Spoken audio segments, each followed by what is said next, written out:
Thank you for that very generous introduction, Andrew. I do appreciate that, and appreciate all you showing up here tonight, virtually and in person. A few years back, I was a panelist at a symposium on the Revolutionary War, along with a couple of other military historians. It was right about the time that White to Their Eyes came out, so it's a few years ago. One of the questions we fielded during a protracted Q&A was a bit odd. What's the best remembered battle of the Revolution? Notice that it wasn't the most important or the bloodiest or the most decisive or what's the turning point. What's the best remembered battle of the Revolution? And the answers were kind of predictable. Saratoga, Bemis Heights and Freeman's Farm both, Yorktown, another panelist said Guilford Courthouse, and I said Bunker Hill. And I think the other panelists were under the impression, because it was an odd question, that this was about the most important battle of the Revolution, not the best remembered. And I did have to defend my choice, but I defended that based on having taught at a state university for, well, this point now, 36 years, but at that point, a little bit less. And a pretty good idea what your average or above average, but not especially historically literate college student knows. So where it comes to the Revolution, or rather, where it comes to the history of warfare, I could tell you that most of my students have not heard of Bemis Heights or of Freeman's Farm or of Guilford Courthouse. They've probably heard of Yorktown, but don't necessarily know it was a battle. Same thing with Saratoga, but not so with Bunker Hill. I can tell you the vast majority of the college freshmen that I've taught over three plus decades can identify 3 or 4 battles: from Gettysburg, D-Day, perhaps Waterloo, and Bunker Hill. They might not know what wars these happened in, or what war Bunker Hill happened in, or whether in Bunker Hill we fought the Germans or the French or the British or the Confederacy, but they know it's a battle. And to me, that indicates it's at least a vital part of American national memory, of American mythology, in a way that very few battles in American military history are, with the possible exception of Gettysburg. Memory, the concept of national mythology, and the ways in which memory and mythology shape our understanding of the past, have been a big part of my work on Bunker Hill, or on the Revolution in general. It's not something that I encounter a lot. In fact, very little when I work in my other area of specialization, which is a history of Reformation era Scandinavia. I think the prominence of national memory looms much larger in American history, perhaps, and certainly with the American Revolution being such an important event, obviously, in forming the identity of the United States, the national identity of the United States. And it's especially acute when we look at an event as foundational, I think, as the Revolution, which, after all, is kind of the capstone of our national origin story. So what do I mean when I say American national mythology or historical mythology?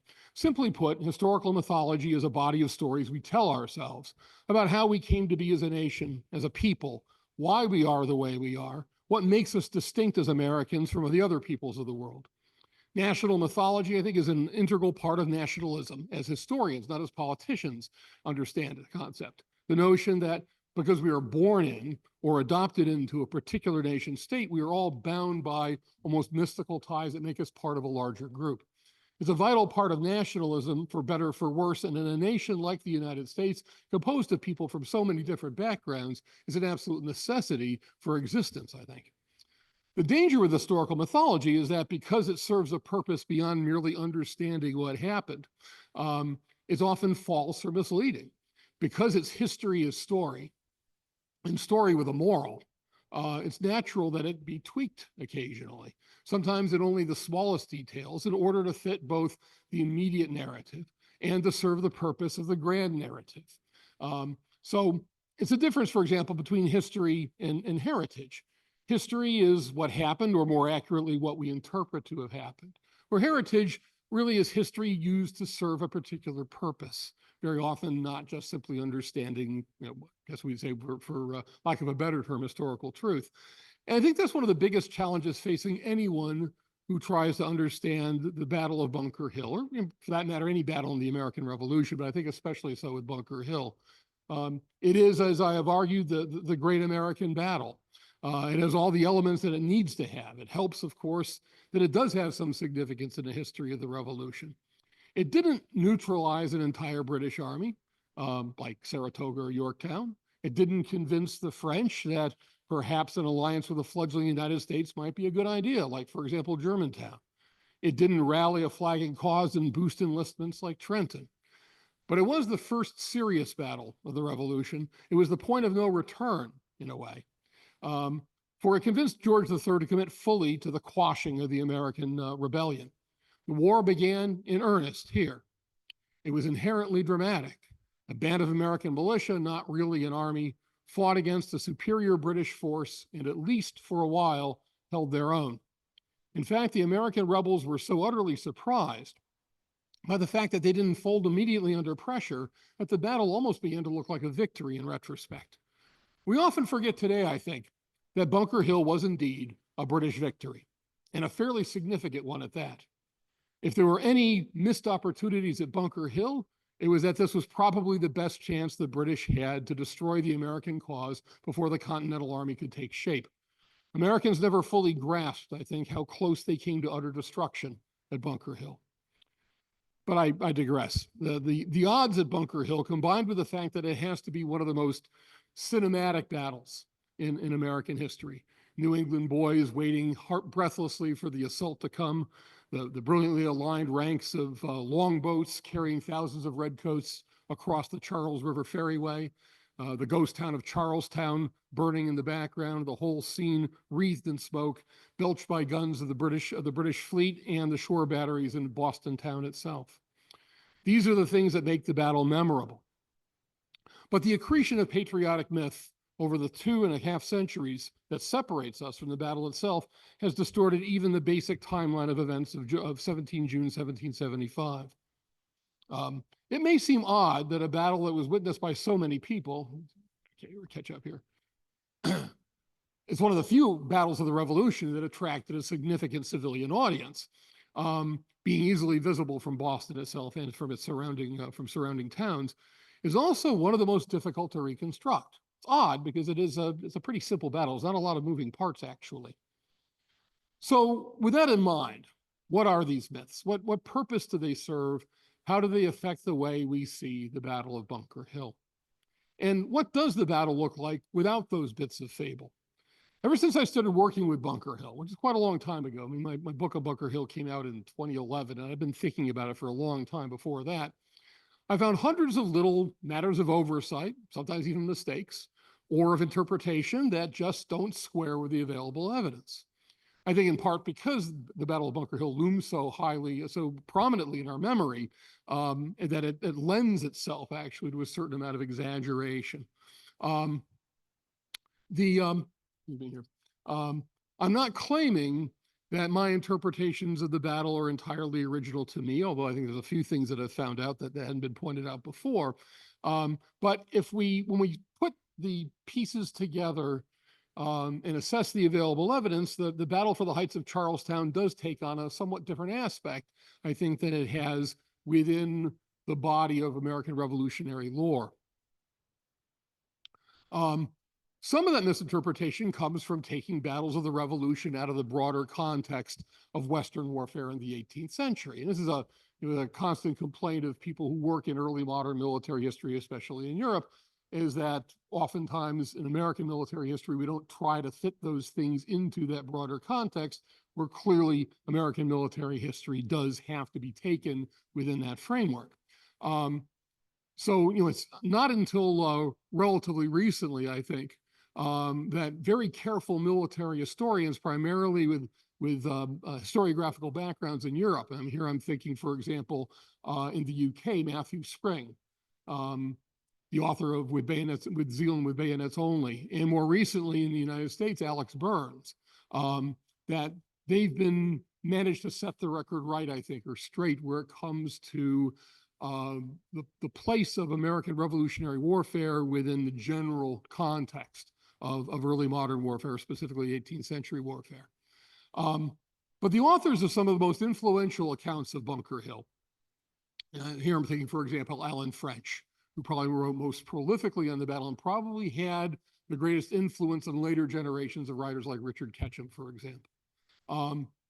We're colonial historians first and military historians second at best. And so as a result, things that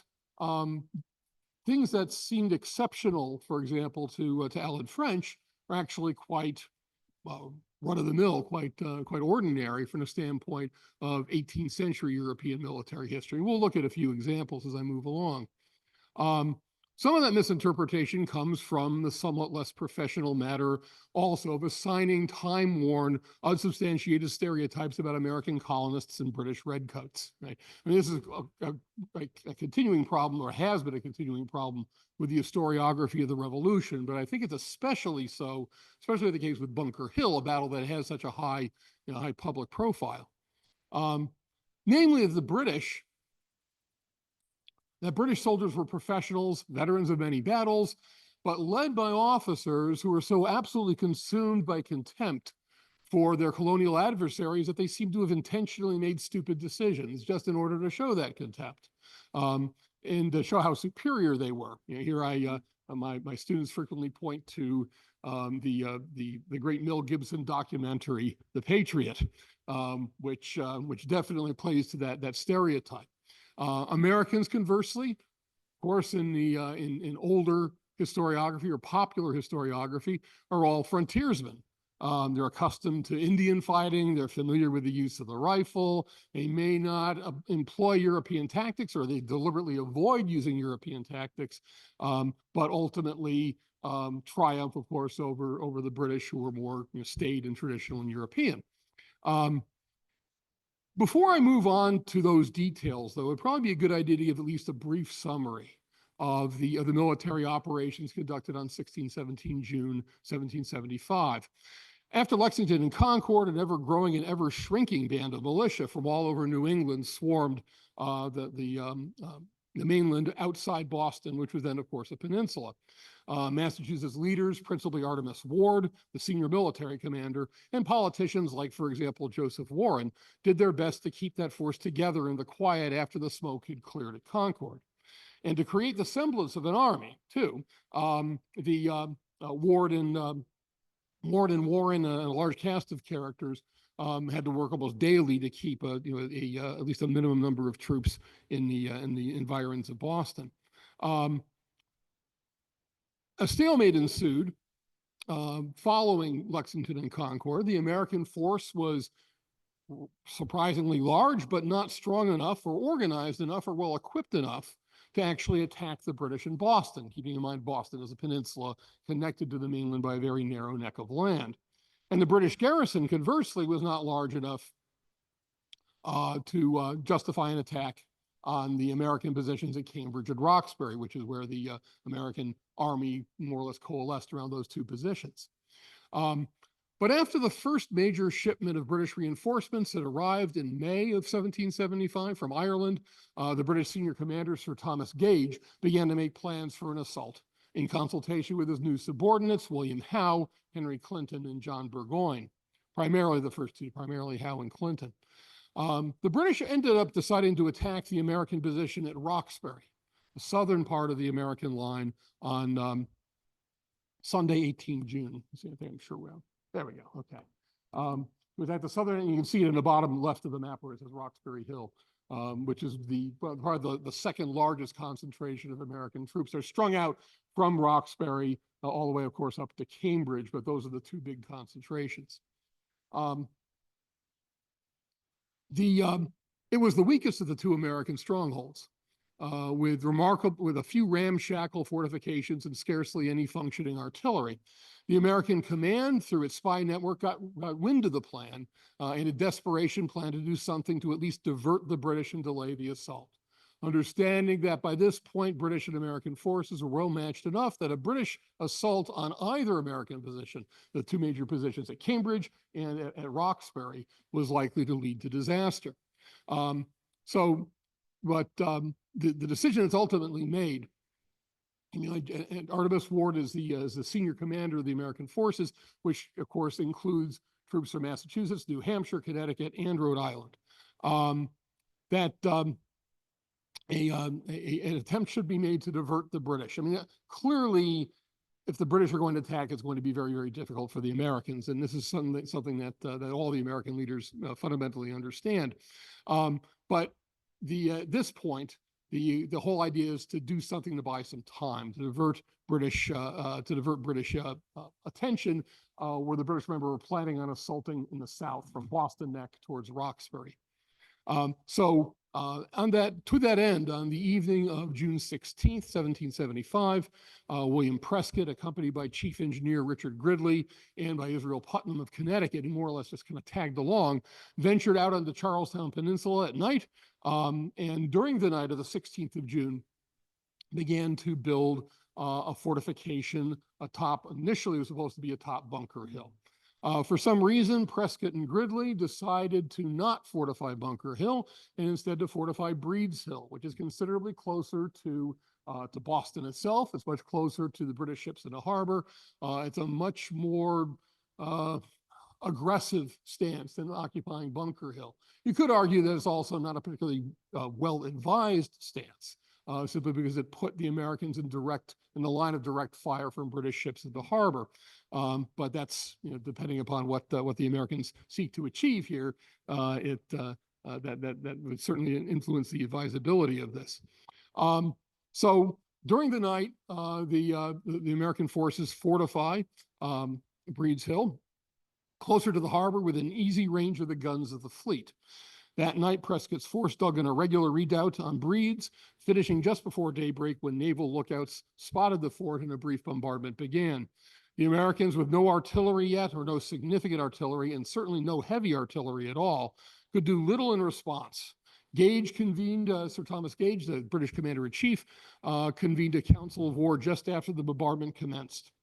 Sir Henry Clinton, suggested a feint towards the American front from the Charles River towards the American positions, combined with a movement up the Mystic River to seize Charlestown Neck. In other words, to seal off the Americans as if they were caught in a bag from further reinforcements from Cambridge. Howe, Sir William Howe, suggested instead, not foregoing that attack because he saw it as too risky, and doing a frontal assault against the American position from the Charles River Ferryway, or from around Morton's Hill and Morton's Point. As ships in the harbor and the shore batteries in Boston bombarded the American position, Sir Thomas Gage decided to go with Howe's plan, and the British make their preparations for the assault. Now, there is some dispute about about the timing of the plans that were suggested by Gage and by Clinton and by Howe, and we'll get to that in just a minute. But the most common interpretation by historians has been that Clinton was talking about. Clinton, remember, was advocating sending a force to cut off the Charlestown Peninsula at Charlestown Neck, that this be done immediately, where Howe was talking about something that would probably take a few hours to do. And this has been kind of the center point of American historiography about the battle, we'll get back to that. Once, however, it was determined that the British did indeed intend to react on the 17th of June. Remember, the British had planned an attack for the 18th of June. General Artemis Ward, the senior commander of American forces, who was then headquartered at Cambridge, at Hastings House, began to send reinforcements out to Prescott and Putnam near Charlestown. He could not send all that he had, not only because he had to protect Cambridge itself, but also because he still had good reason. And this is something I think that historians have kind of glossed over the past 2.5 centuries. He had good reason to anticipate an attack to the south. Remember, that's where the British were planning on attacking in the first place, from Boston Neck towards Roxbury. And with that possibility there, Artemis Ward could not simply denude all other American positions of troops in order to follow up on William Prescott's venture into the Charlestown Peninsula. The battle for the heights of Charlestown was fairly straightforward. I mean, Bunker Hill does not have a lot of moving parts. It's a fairly simple battle. which is odd that it's been so frequently misinterpreted, but we'll get back to that. The American defensive line grew organically. I mean, at dawn, or daybreak rather, around 4 a.m. On Saturday, the 17th of June, it really consisted pretty much just of the redoubt that had been built on Breed's Hill, and it began to expand as the morning and the early afternoon wore on. So it kind of grew organically. American troops set up a string of improvised defensive fortifications extending from the redoubt on Breed's Hill to the banks of the Mystic, making use of sunken roads, rail fences, and so forth. A critical moment just before the first British assault, after the British managed to get across the Charles River ferryway on boat, is when John Stark of New Hampshire, viewing the battlefield from the vantage point of Bunker Hill, notices a huge gap in the American line extending from the Mystic River beach until really almost halfway up the American position towards the redoubt on Breed's Hill. Noticing the American left flank hanging in the air, Stark sprang into action, sending his own Hampshiremen into the gap, throwing up an improvised breastworks from fence rails, holding the flank only moments before Howe's light infantry battalion crashed against it. Stark, at that one move, likely saved the day for the Americans, and we'll get back to that. Howe then attacked the American line. American witnesses saw 3 assaults. British eyewitnesses critically saw 2. And in general, American accounts of the battle, with one major exception, relate 3 British attacks. But it appears that Howe really only ordered 2, and we'll return back to that in a little bit, because as trivial as it sounds, it's actually critical to making any kind of judgments about Howe's leadership in particular, and also to a certain extent about Artemis Ward's. The first assault and the second, if you subscribe to the 3 assault line of thinking, both failed. Both of these were directed towards the American left flank, in other words, towards the Mystic River beach, the north end of the American line. The third assault, the one that eventually succeeds, focused primarily on the American right, which is anchored on that redoubt, the fortification that Prescott's men built the night before the battle. Eventually, the British did in fact overcome that at a significant cost of life. The American defenders were driven back across Charlestown Neck and towards Cambridge in safety. And the British army, though exhausted and though pretty well bloodied, was in complete control of the Charlestown Peninsula at that point. Now, that's a very bare bones account. You realize it's not very dramatic and doesn't have a lot of detail regiment by regiment, for example. And I've hinted at some of the main points of contention, but the places where myth has been inserted to serve the purposes of the story better. So what specifically is wrong with that account? What are these myths that have become part of our memory of the battle? I won't be able to cover all because there's a lot, actually. Some of them are very, very small. They add up, I think, to a fairly big story, but I'm going to focus on the ones that I think are perhaps most important in reshaping perhaps the way we should be looking at the Battle of Bunker Hill and what it means. Here I'm going to focus primarily on generalship and primarily on Artemis Ward, who doesn't get a lot of attention in the historiography. Most of it's dismissive, and to a certain extent also, of course, on William Howe, Sir William Howe. First of all, I want to say something briefly about the nature of the armies before I go in talking about Howe and Ward. Again, this is fairly typical until relatively recently in American Revolutionary War historiography. And here I'm thinking, for example, of the book written with Zealand with Bayonets Only, that Matthew Spring's book. I think that really recasts the way that American historians do or should view the capabilities of the British Army and the capabilities of British leadership. But before then, we tended to view in Bunker Hill, of course, the British Army as being maybe hidebound and led by officers, as I mentioned before, perhaps contemptuous of American abilities, but as I think Richard Ketchum put it, veterans of many battles. We know that we're able to demonstrate pretty well that the vast majority of British soldiers fighting at Bunker Hill in June of 1775 were not the veterans of any battles, except perhaps Lexington and Concord, and many of them not even that. Right? In other words, British soldiers were certainly better trained than American soldiers, certainly trained, surprisingly trained more in marksmanship than we've been led to believe, I think. And were trained not just in drill at the squad and the company level, but also at the battalion and even larger formations, which Americans generally were not. So the British Army has an infrastructure. It has discipline that the Americans do not have. But the men themselves are no more veterans of combat than their American counterparts. They're about equally green. And that's an important point to remember as we look at Bunker Hill. The British Army had more experienced leadership, clearly, more institutional memory, but the individual soldiers themselves have, and the British Army have been under enemy fire about as much as the Americans have. So what I want to focus here, though, is on primarily on the leadership, as I mentioned before, Sir William Howe and Artemis Ward. Now, William Howe, who, although he was subordinate to Thomas Gage, who was the overall British commander at Boston, William Howe was essentially the commanding officer on the field. He was the one who directed the battle from the Charlestown Peninsula, and was the one who made all the major decisions. He tends to get the lion's share of the blame for the sheer costliness of Bunker Hill. It doesn't help that, of course, Howe's reputation as it emerged in 1776 and 1777 was not really stellar. Right?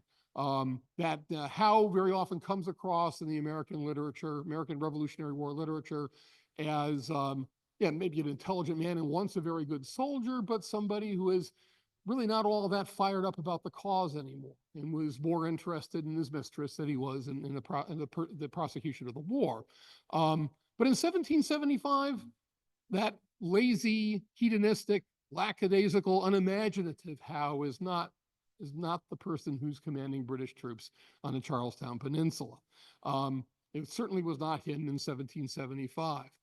Now, why do I say this? For a number of reasons. One of them has to do with the attack plan.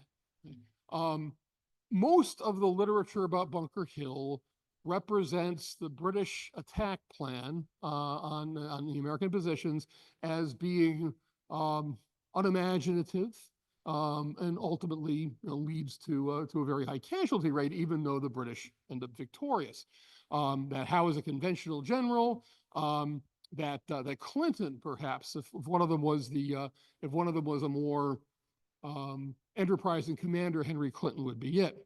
Well, a couple things about that. I mentioned before that Council of War that Gage and Clinton and Howe have the morning of the battle, that Clinton advocated cutting off Charlestown Neck with an expeditionary force and catching the Americans as in a bag, where Howe was talking about a very simple frontal assault on the American positions. Well, it's not quite that simple. First of all, Howe was not advocating delay. We know this from just by a detailed examination of what Howe and Clinton both say. When Clinton was talking about assaulting the Americans at daybreak, understand daybreak on Saturday morning, the 17th of June, had already happened. Clinton was not in favor of an immediate attack on American positions. He was in favor of an attack on American positions the following day. Right? So the idea that Clinton is the one who wants to act now, that people like Richard Ketchum, for example, advocated, just it's demonstrably false.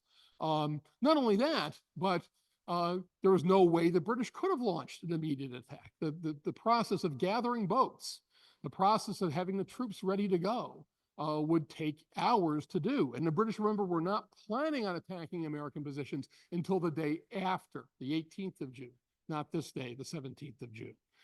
So Clinton is advocating for an attack, and rightfully so, on the next day.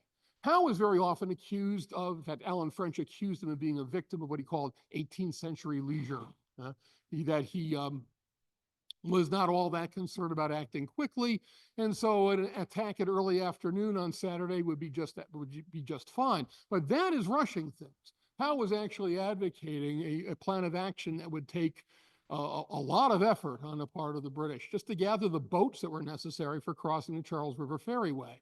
You know, the kind of attack that American historians tended to think that Clinton advocated would have only been possible if the British soldiers were to swim across the Charles. The boats would not have been ready. So Howe is actually the one who is advocating for attacking the Americans as soon as possible. Not, I think Alan French accused Howe of being a victim of what he called the 18th century leisure. You know, this notion that, we'll get to it eventually, right? It's not important if we do it immediately or not. But Howe actually comes across as the more enterprising of the commanders. The kind of things that had to be done in preparation for the assault simply could not have been done immediately the way that people like Alan French thought Clinton was advocating for.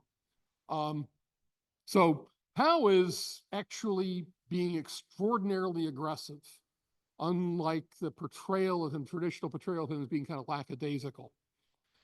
Second, the notion that Howe was completely insensitive to the needs of his troops. Now, this is something that we see a lot in American Revolutionary War historiography, right? That there's this huge gulf, there is socially, of course, between officers and men, and that Howe was not all that concerned about the lives or the comfort of his men. Now, this is something that Matthew Spring in his book, you know, with Dealing with Bayonets Only, demonstrated was largely, you know, demonstrably false. But it's certainly the case, certainly not the case, rather, when we talk about William Howe. William was not, I mean, Howe was not insensitive to the needs of his troops. And the accounts we have primarily these are, I think, dreamed up by American historians, that the British soldiers on the Charlestown Peninsula getting ready to go up against the American positions were wearing, you know, carrying full packs is demonstrably false. For some reason, in the battle narratives, the traditional battle narratives, it's not till the very end of the battle that British soldiers ditch their packs that are full of all sorts of impedimenta that they don't need. We know from Howe's own orders that British soldiers were not supposed to be carrying anything more than a musket, a bayonet and scabbard, a cartridge box with ammunition, a water bottle, and a haversack with 1 day's worth of cooked rations. In other words, the bare minimum. And which makes a lot of sense because Howe was one of the leading advocates of light infantry in the British Army. And Howe is definitely, I mean, the British in general were pioneers where it came to the use of light troops in the middle of the 18th century. Interestingly enough, so was Thomas Gage. But Howe was ever the light infantryman. And the notion of sending troops to assault the American positions at Breed's Hill and elsewhere on the Charlestown Peninsula, where they're carrying a bunch of useless impedimenta, would have been utterly ridiculous. And in this case, it was utterly ridiculous. It did not happen that way. So unlike, you know, Richard Ketchum and probably the most famous book, probably the most widely read book on Bunker Hill, Richard Ketchum's Decisive Day, he accused Howe of sending his troops up against the Americans with each of them carrying the weight of a dressed deer. And there's nothing simply to back that up whatsoever. Howe was a light infantryman, and he thought like a light infantryman.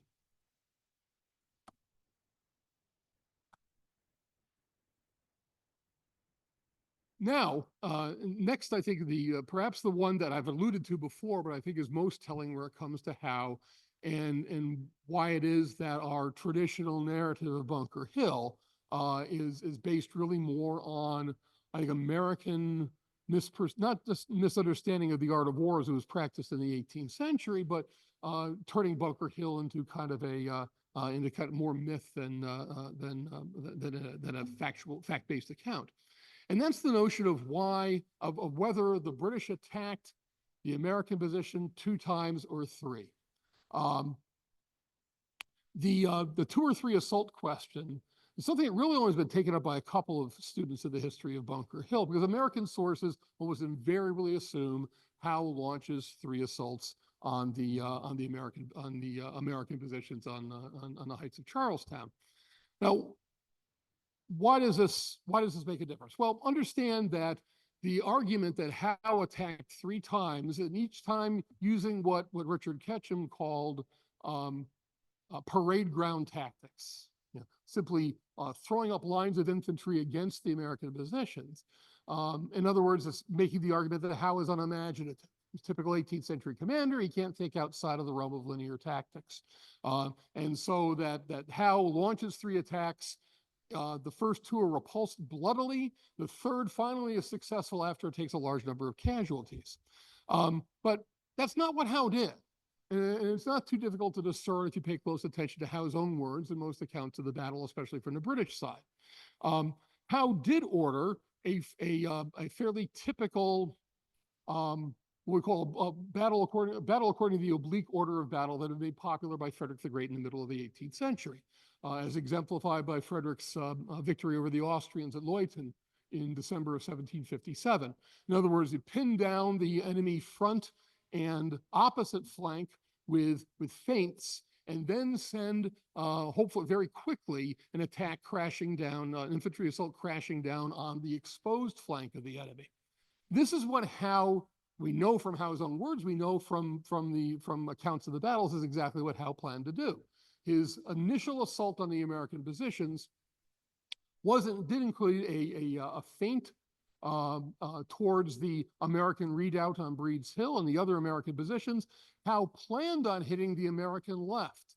Now remember, the American left, which is where the up towards the Mystic River, is exactly where John Stark, arriving on the battlefield right before the British attacks, noticed that there was a huge gap.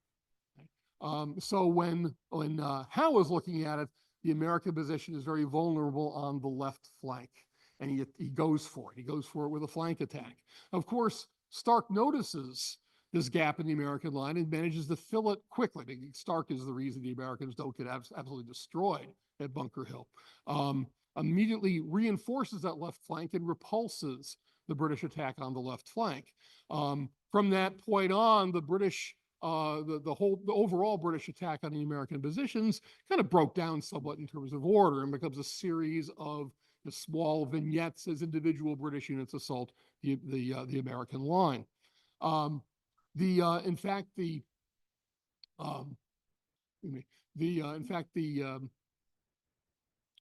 What the Americans saw as a second British attack appears to have been the British regrouping and going towards the American positions again, although Howe did not order anything like that. Again, from Howe's perspective, there were only two assaults.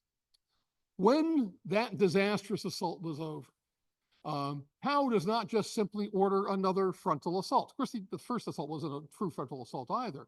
Instead, he shifts his focus to the American right flank, which is where the fort, or the redoubt, that William Prescott had built on the night before was located. So in other words, we tried the American left flank, now we're going to try the American right flank. And this time, Howe, instead of just sending up long lines of soldiers packed shoulder to shoulder, 2 or 3 ranks deep, employs an open order assault column where the men are separated by about 6 feet. In other words, this is not your typical 18th century closed order formation.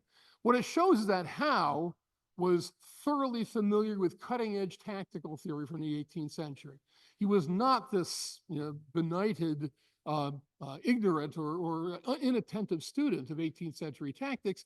He was familiar with Guibert's Essai Général de Tactique, probably the most important late 18th century book on infantry tactics. And that assault works. Yes, it takes a fair number of casualties. That British assault, the second assault from the British point of view, the third assault from the American point of view, ultimately is what takes the American redoubt on the right flank and ends with the Americans in flight. That succeeds. Why is that important? Because there's a difference between saying Howe launched a frontal assault, and when that failed, he said, okay, let's try another frontal assault. And when that failed, he said, okay, let's try another frontal assault, which is exactly what most American accounts of the battle indicate, where Howe instead tried in the manner of Frederick the Great, a flank attack on the American left, the oblique order of battle. And when that didn't work, he tried using Guibert's tactics for an assault in an open order column on the American right. And that ultimately succeeded. The difference between an ignorant hidebound general and a general at the top of his game who is thoroughly familiar with European tactical theory, in fact, the practitioner of it. The former, the former argument is one that fits most clearly, I think, with a traditional American perception, the Mel Gibson portrayal, if you will, of British officers who were too aristocratic to recognize American genius. Now, that's what I'd like to cover for Howe right now. I want to turn my attention now to Ward, Artemis Ward, and how myths of the battle have affected Ward's reputation. Before I get to Artemis Ward, I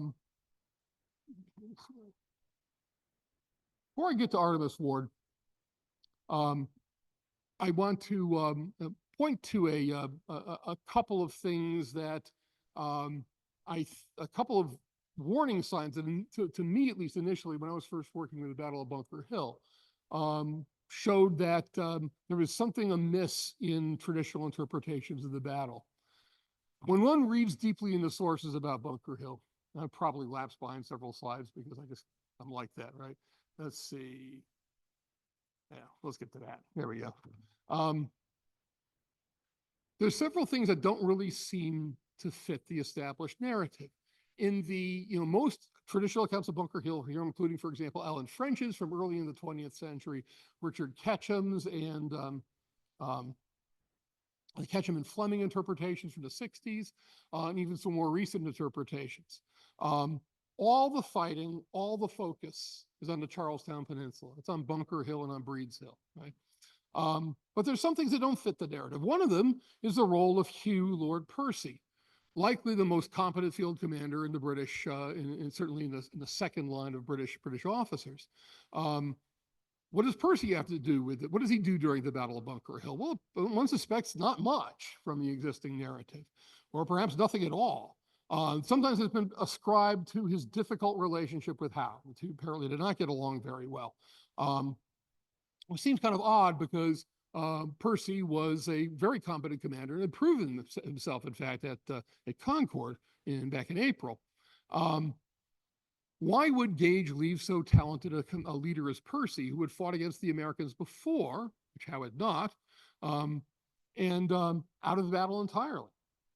Why was Lord Percy sent to Boston Neck with a couple of British regiments, and 35th, I'm trying to what else, there was at least two or three, or at least two whole regiments and portions of another. And why did Gage set up a system of dispatch riders to connect his headquarters with Percy on Boston Neck? Why do some accounts refer to fighting on or around the Brown Farm when there doesn't appear to be a Brown Farm anywhere near Charlestown? In fact, this is something that Richard Ketchum pointed out in his book. He said, I hear about fighting on the Brown Farm. I can't find it on the map. Hint, the Brown Farm is near Roxbury, the different end of the battlefield. Why do we have multiple reports of British gunboats and even troop transports completely bypassing the Charlestown Peninsula and heading towards Boston Neck, and especially towards Lechmere's Point?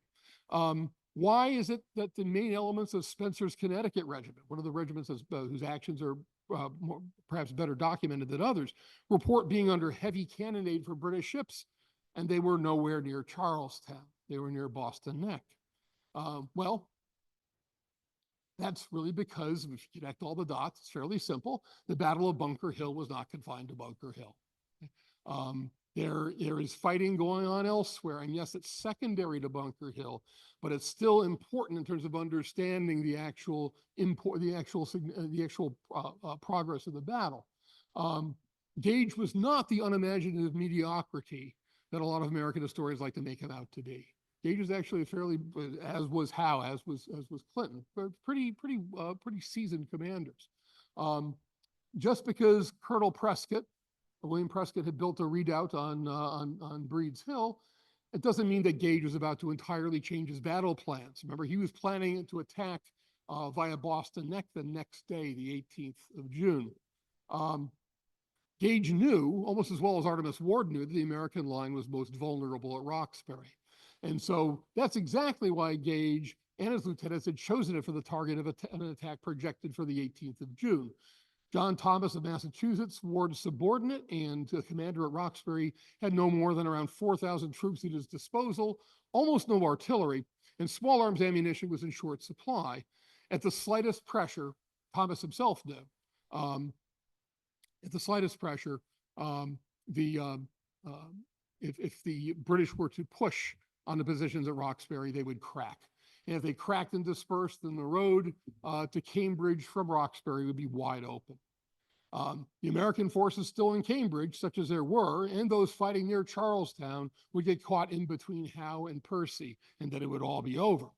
That's not a small consideration. That's a pretty big issue, actually. And it changes the entire narrative of the battle and forces a reconsideration of Ward's generalship. It certainly shows Gage in a considerably more positive light, but it should completely overturn the current estimation of Artemis Ward, which I wanted to turn to right now. So is the Ward's generalship.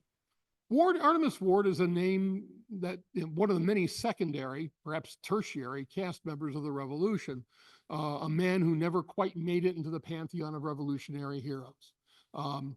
If anything strikes me as an injustice done by the memorialization of Bunker Hill, it's that Artemis Ward has been largely excluded from that pantheon. Charles Lee, not a man whose estimation of anyone is usually taken very seriously by historians, famously dubbed him the Yankee church warden. And more important, perhaps more damning, Washington didn't like him. Ward was a patriot, no doubt, and deserves better than what historians have given him. The straight-laced, dour Yankee, so fat from indolence and soft living that he couldn't even mount a horse. Demonstrably untrue. But it's believed that it's actually in some scholarly texts.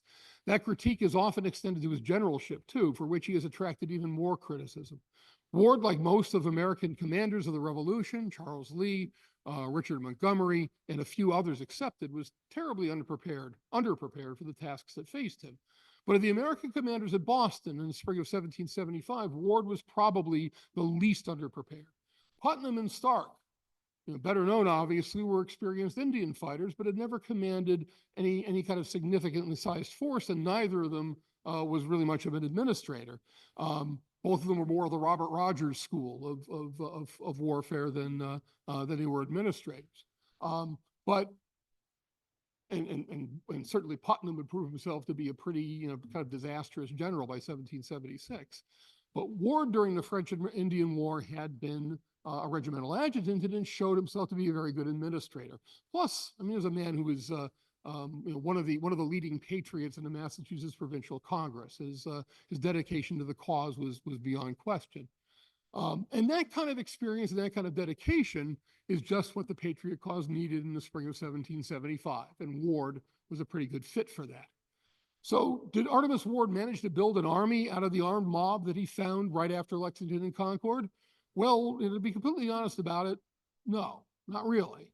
But he kept what was there. He kept the American forces that had been streaming towards Boston largely intact. The fact that there is an army there at all, when at the time of Bunker Hill, owes in large part to Ward's administrations.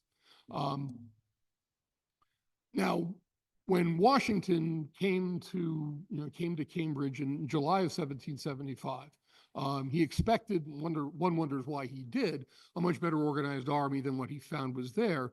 And he blamed Ward for the fact that the army was not thoroughly professional. But the fact that there's an army at all, and it's pretty obvious from reading Ward's correspondence and the orderly books of the Army of the Army of New England, as we see it before Washington's arrival, it's pretty obvious that Ward is largely personally responsible for the fact that there was an army to greet Washington at all. So where it comes to Washington's disappointment in Ward, I think is one of Washington's one of his less charitable and more unfair character assessments of one of his subordinates. That there was even an army there at all to greet Washington when he showed up at the end of June, beginning of July, 1775, really has to do with Ward. Now, where it comes to Bunker Hill on the day of battle, though, Ward has come under fire for a very different reason. Ward, as is well known, did not make a personal appearance in the Charlestown Peninsula. He stayed in the Hastings House, his headquarters at Hastings House in Cambridge. He remained there at Cambridge for the duration of the battle. He's been roundly criticized for that, but even more so for his reluctance to commit the entire force to the fighting at Charlestown. well before the British made their landing on the beach near Morton's Point early in the afternoon of the 17th of June. Ward had already arranged for reinforcements to be marched off to relieve Prescott on that day. The British amphibious assault, of course, changed the calculations entirely, and eventually a good portion of the regiments stationed around Cambridge were ultimately sent hurrying across Charlestown Neck and onto the peninsula to join in the fighting. That process was not carried out with great efficiency, which owed more to the lack of professionalism, you might say, amongst the very individual regimental colonels. But that's not that should not have been much of a surprise. And one of the many things that Ward's army lacked, of course, was a well-established chain of command. Israel Putnam, the closest thing to a senior officer on the field, did his level best to direct traffic from atop Bunker Hill, plugging gaps in the line as they became obvious. What Ward was blamed for, less by his contemporaries and more by historians later, was for not committing fully to the battle. Alan French kind of set the tone for most interpretations to come when he asserted that in order for Ward to make his experiment a success, his experiment being building the fortification on Breed's Hill, on Breed's Hill rather, he should have been more bold. And understandable, I can see why French would argue that, but there's a lot that's wrong with that judgment. One of them is the assertion that the American foray into the Charlestown Peninsula was Ward's experiment.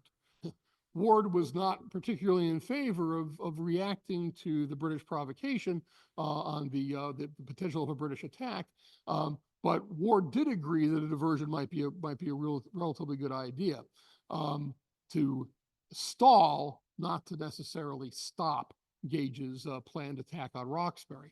But it was certainly not his decision to fortify Breed's Hill. That was entirely on Prescott. Ward had specifically ordered the occupation of Bunker Hill. The decision to go for Breed's was entirely Prescott's and Putnam's, probably the former. If there was an experiment, it was Prescott's, and it was done against Ward's explicit orders. Second is the underlying assumption that the difference between American defeat and American victory on the 17th of June was the number of troops involved. In brief, if Ward had committed every regiment in his command, then Howe could not have been successful. The evidence in support of such a claim is pretty thin. Howe might have been momentarily challenged by an imbalance in the number of troops, but there were still British troops who had not been committed to the battle, and Howe, unlike Ward, had functioning artillery. If Ward had committed his entire force, which something that subsequent historians have suggested that he should have done, he would have been running a very substantial risk to losing his entire force. And that conclusion holds water even if we forget about the often neglected feature of the battle I brought up earlier, the fact that the British were also attacking Lord Percy was attacking down Boston Neck towards Roxbury. British heavy batteries in Boston Neck were continually bombarding Roxbury.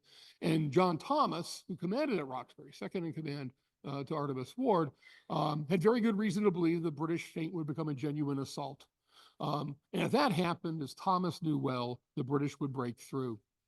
Warren, in short, had to assume there was a good chance that his forces, while being pinned down outside Charlestown by Howe's force, Lord Percy might punch through at Roxbury and set out immediately on the road to Cambridge. Cambridge were one of the Army's two quartermaster stores, the other being in Roxbury, and most of its munitions were located.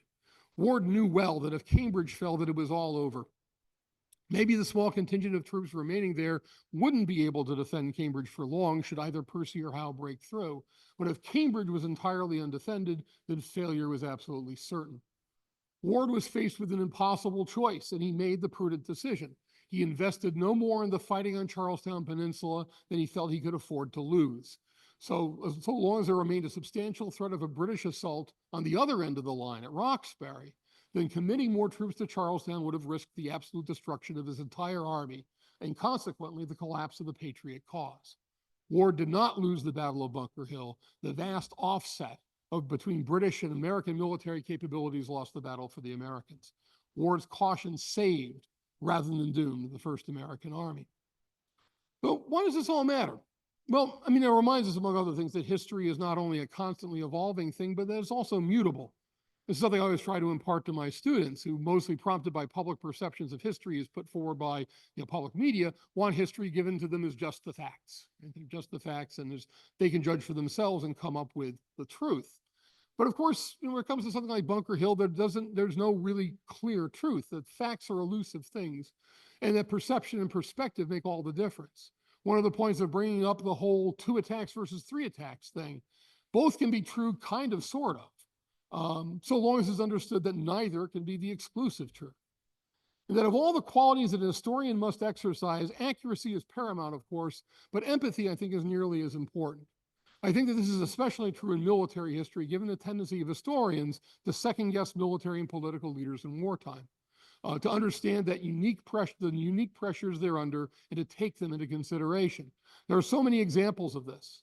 One of my favorites is, coming from a different war, is how historians like to pile on George Gordon Meade for not following up after Gettysburg after 3 days of fighting, which shows a kind of remarkable lack of empathy, both for Meade and also for his army. With the commanders at Bunker Hill, exercising empathy, trying to understand the conditions under which they operated, rather than relying on tired stereotypes, is utterly essential for understanding how the battle played out. And what it meant is the difference between a battle fought by armies led by 2 cartoonishly incompetent commanders, one a hidebound traditionalist, indifferent to the suffering of his men and utterly contemptuous of his opponents, heartlessly sending them up in waves to their deaths, and the other passive and unimaginative, unwilling to support the initiative of enterprising subordinates. And the second view, a general very near the height of his career, reluctant to fight Americans, yes, but far more than competent and very painfully aware of his army's shortcomings. The other, a general who was general because he was one of the few who did his duty without undue reflection.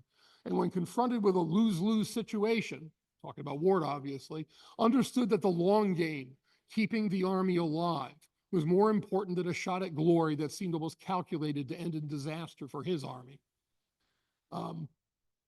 In short, the Battle of Bunker Hill, of course, is in terms of the narrative of the Revolution, is not, despite the title of Richard Ketchum's book, Decisive Day, isn't an especially decisive one. I mean, it certainly marks the point at which the revolutionary cause has gone from being essentially a peasant uprising, which it is with Lexington and Concord, looking at this in early modern European terms, to being something much more like a war, something much more serious.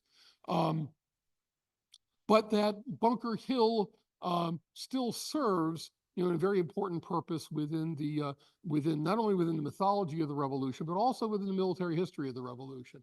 It keeps the cause alive long enough for Americans to decide what the cause was, for this to become, for New England Rebellion to become transformed into a general American rebellion. Thank you.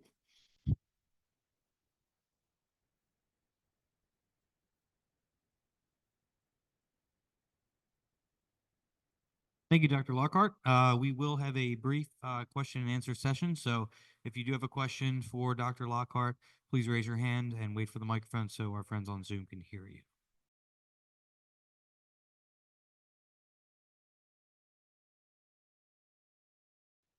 So from what you're saying, is the criticism more that that they didn't base all of the troops in either Cambridge or Roxbury, or that they didn't commit the troops from Roxbury to Cambridge at the point at which it seemed like battle was going to start in that area? Or criticism of American command? Criticism of American, yeah. Yeah. Well, I mean, traditionally the criticism has been that put it this way, I'll back up. Much of the criticism just kind of leaves Roxbury out. That is one of the things that is kind of striking about the traditional Bunker Hill narrative, is Roxbury might as well be on the moon in a lot of it. And if it does come up, it's certainly not. I don't think that the necessity for maintaining a garrison there is recognized by historians the way that it was by Ward and John Thomas, who understood the British were going to press there. But it really, it is a lose-lose situation for the Americans. To me, the most surprising thing is that although I have a lot more respect for Gage as a commander than I did before I started working with this, that he didn't follow up or didn't press harder at Roxbury. Because, I mean, once that goes, the British could easily have, of course, the army that had fought at Bunker Hill and Breed's Hill was pretty well spent, obviously, by the end of the 17th. But yeah, there's not, and that's really the thing I think the most striking to me about Bunker Hill is that Ward in particular, and I'll use him as a stand-in for the army just because he's the senior commander. Ward didn't really have a lot of choices. There's not a lot of options. To have denuded, for example, Roxbury troops would have just opened up, the highway to a British attack on Cambridge from the south.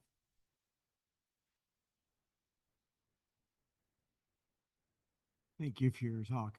Okay. When did Bunker Hill, in your estimation, achieve its status as the best known battle in American memory? If 200 years ago, would it have been that? It definitely has that aspect. And of course, we see, for example, there's a major celebration of the battle in 1825, and the 50th anniversary. Lafayette happens to be in town. I mean, there's a which helped a great deal, and that's when the first Bunker Hill monument the second Bunker Hill monument is actually erected then in 1825. Early on, I mean, this is there's still living veterans that Bunker Hill has this kind of mythic quality. And I think, a lot of it is the fact that it is the first real pitched battle of the Revolution. I'm not trying to downplay Lexington and Concord, but, major armies. And because the setting is so dramatic, Charlestown burning in the background and the British launching assaults up this hill and the boats crossing the Charles River Ferryway, that there was it already had a naturally mythic quality to it.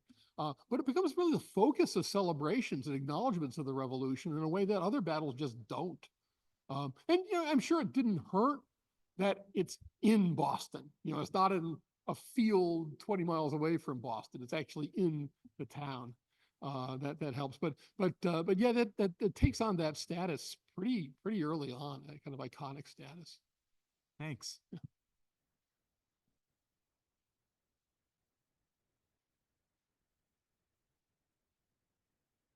In retrospect, wouldn't it have been better to cut the troops off at the neck there, like Clinton wanted to do the next day? That's a good question. And then the reservation that Gage had about that, about sending troops to cut off Charlestown Neck, was how disastrous it would be if it failed. Since Gage did not know very well just how many troops that Ward had in Cambridge.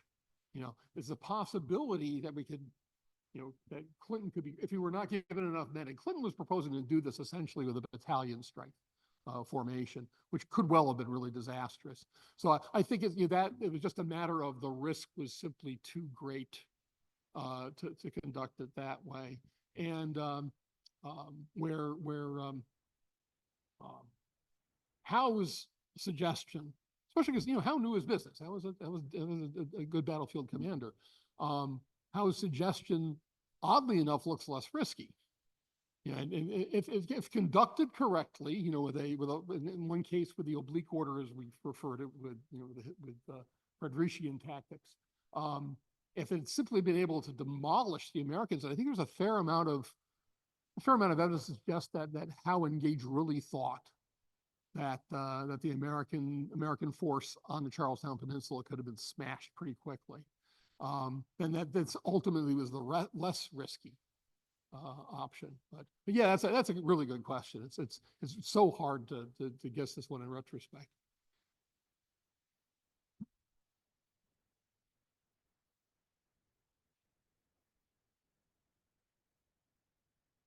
Thanks for your presentation. Can you talk a little bit about Dr. Joseph Warren in the battle?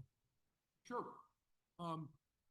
Well, Warren incidentally had just been commissioned, as we likely know, as a major general in the Massachusetts militia, but he refused to serve that way. In fact, he ended up joining the battle fairly late.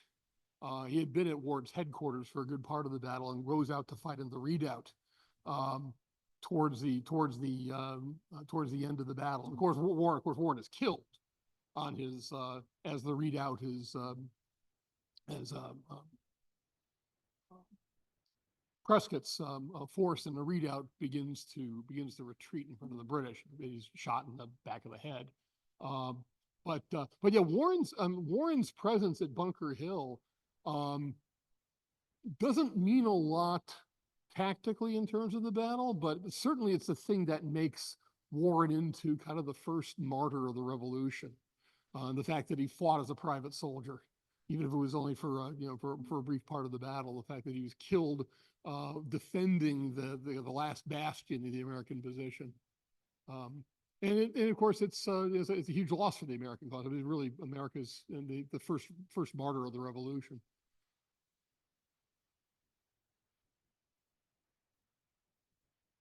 Sure. Could you just tell us again why the Americans went to the Cambridge Peninsula? You said they had no guns, so what was the objective? If they weren't going to bombard Boston from there or the fleet, what were they doing there? What are they doing? That's a very good question. Now, of course, at that point, the American forces are divided, not exactly evenly, but divided roughly 2/3 and 1/3 between Cambridge and Roxbury, with some posts in between, and of course some posts outside of both Cambridge and Roxbury. So the Charlestown Peninsula wasn't exactly on their, it wasn't exactly a piece of land they were holding on to. I'm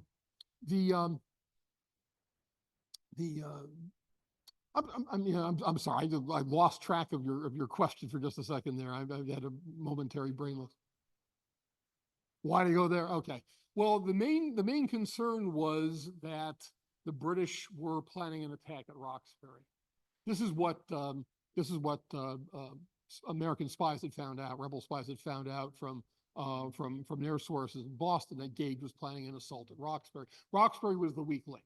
The American right flank really is the weak link. And so while there is no good permanent solution to this, certainly Ward understood, I think better than anybody else did, that a determined British push on any part of the American line was likely to end in disaster. I mean, there's just not enough artillery, not enough troops, and the Americans are holding down a pretty large segment of land. So that almost in any circumstance, any scenario, the British were likely to win. However, the idea was that if we push into the Charlestown Peninsula, the British can't ignore it. It were just a matter of fortifying Charlestown Neck, for example. Big deal, right? I mean, doesn't threaten the British at all. And the attack that's planned for the 18th, for the day after, for Sunday, along Boston Neck towards Roxbury, would likely still go forward. The whole rationale behind making a bold move out into the Charlestown Peninsula was to make the British stop and think for a bit, just to buy some time. It was clearly not a permanent solution.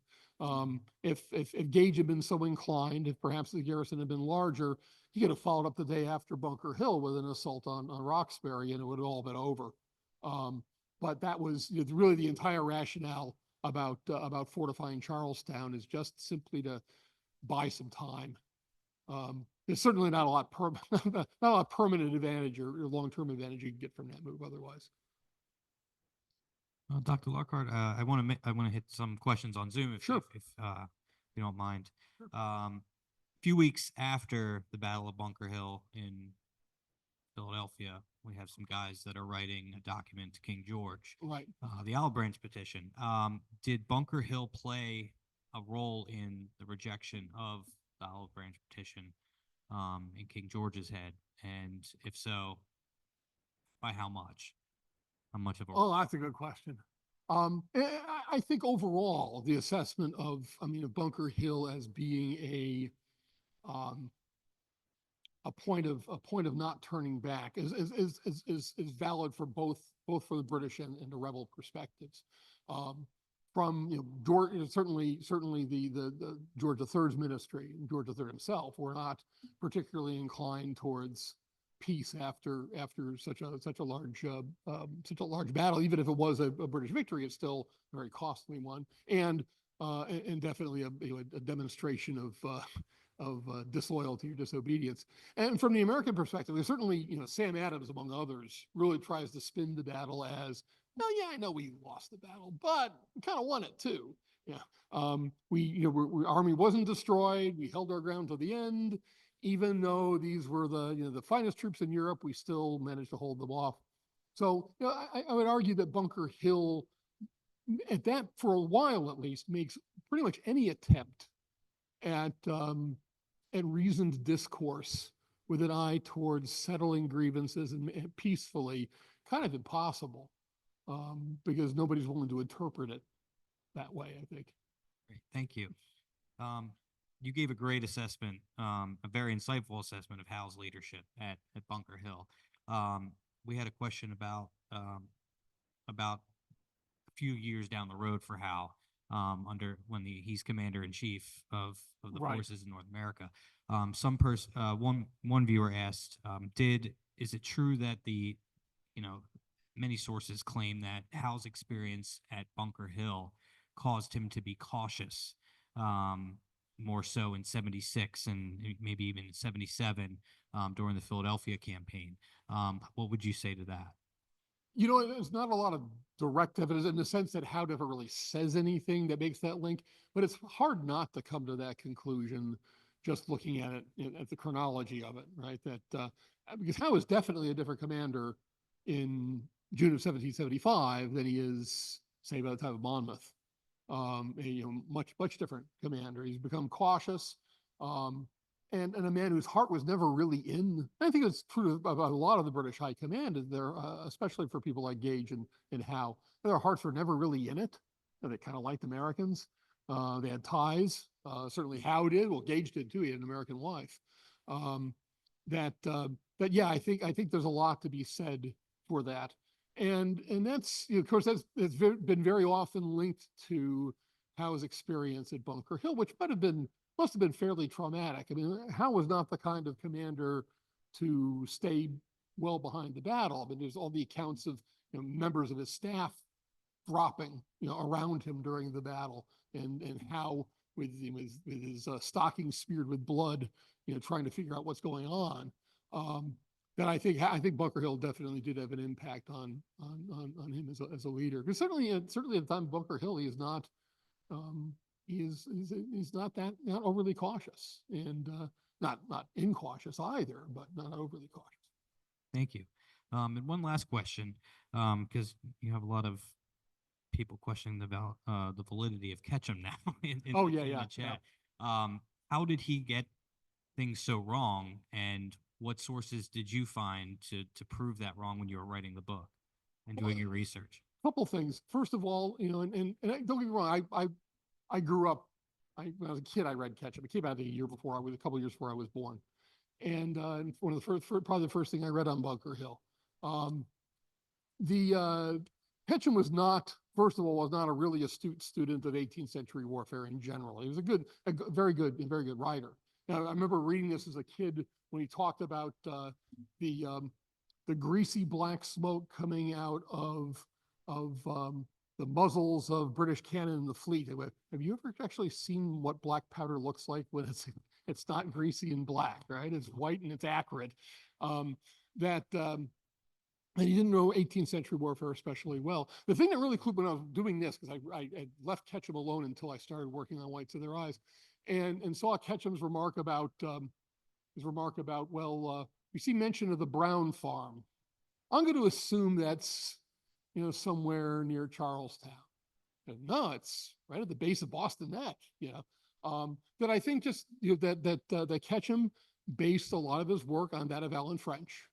Alan French was a credentialed academic historian. Ketchum was not. Ketchum was a good storyteller. But a lot of it has to do with the fact, and this is, I think, where the latest wave of Revolutionary War scholarship has been so important, is that more recently Revolutionary War scholars are putting battles of the Revolution within a broader context of 18th century warfare. That's why when Matthew Spring's book, which I adore, Matthew Spring's book with Zeal and with Bayonets Only, which came out I think in 2009, where here an historian of the British Army looking at the British Army in North America and showing it's a much different institution than we thought it was, with officers who were at the height of their game, who are well-read, and soldiers who are actually pretty pumped about fighting American rebels, for the most part. Yeah, a lot of the old narrative history, which is based heavily on Alan French's work, tends to kind of follow those early 20th century stereotypes of 18th century European warfare. Rococo warfare is kind of silly and overly formalized, overly stylized, where Americans are smarter than that, and they hide behind rocks and trees, and they all have rifles, right? Which, I mean, all stuff that we've, in the past, 3-4 decades, we've demonstrated just plain wrong and based more on American national myth than on actual, work in the archives. I think that's a great place to wrap up. Thank you very much, Dr. Lockhart. Thank you. Thank you all for coming out in person. Thank you all for attending on Zoom. And as always, for your support of our mission. So get home safe, everybody. We'll see you next time.